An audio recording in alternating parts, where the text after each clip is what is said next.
Question on the right side, please. Anne-Christine Oranger. I'm from Montreal, Canada. I cried of delight, really. You made me, as an adult and as a little girl, very, very happy. I think everybody's in a good mood because of your film. We needed that. Sorely. And my question is, do you truly believe in the power of kindness, that it has magic? And how does that, you answer whatever it is, does reflect into your directing? And I would like to ask the actors, is he kind on the set? Oops. Yes. Yes, right answer. Yeah, I think that, I mean, the challenge was, I think, to present, and it was really embodied by everybody up here, from Sandy's work, from Dante's work, but through the actors, to find a lightness of touch that wasn't glib, and where we could be uncynical without being sentimental or sappy or you know, sort of juvenile and immature. There's a kind of, in Chris's script and in the sort of, whatever you might call it, the sort of psychological DNA of the story, it's possible for it to surprise by the extent and depth of its emotion. That's what I was struck by when I read it, is that I was surprised to be quite so moved by things that I then realized shouldn't surprise me. The first experience of loss for a child is a big thing, and so that's where the movie starts. And Disney have been killing parents for a long time over the decades in cinema, and so they do here. But it's an amazing way to address those kind of issues. Who knows how that translated into the set and the atmosphere. You can answer whether kindness was on view. Well, I mean,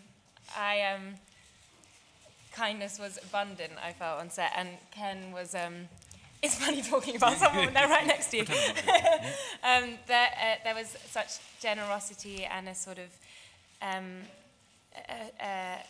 I found that Ken brought it right down to the story and the heart of it, which for me, being completely daunted and overwhelmed by playing Cinderella, meant that somehow it was achievable, focusing on her and her inner strength, and that was through. Oh. Anyway. Okay.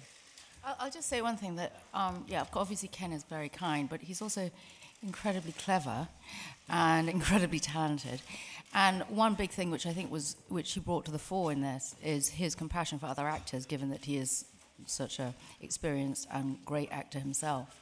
So, and I think what happened with this, which could have been fallen at often, I mean, it's a very simple, straight telling of the story that we all know.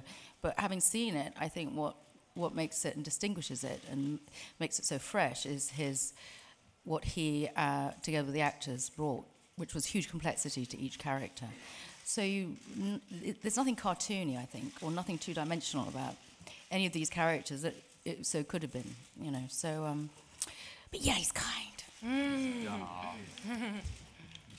He's very kind. I think that's what gives us, or gave me, the confidence to do what I wanted to do with the character and with Ken. Is I felt so comfortable and safe with him, and as Helena said, he's an actor as well, and a very good one. So you can be in a place of trust with Ken, and that means that we could bring the best out of all these characters and every scene we did. So definitely kind. Mr. Branagh,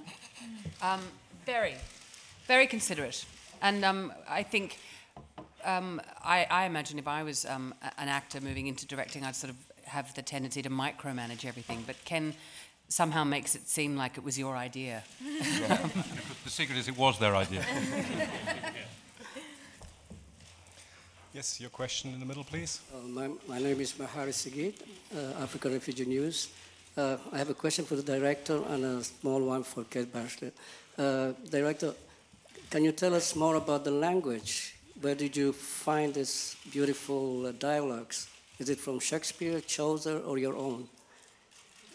Well, the dialogue is from Mr. Chris White, amended by some of these actors. All of these actors come very prepared. They're very studied in the scenes, and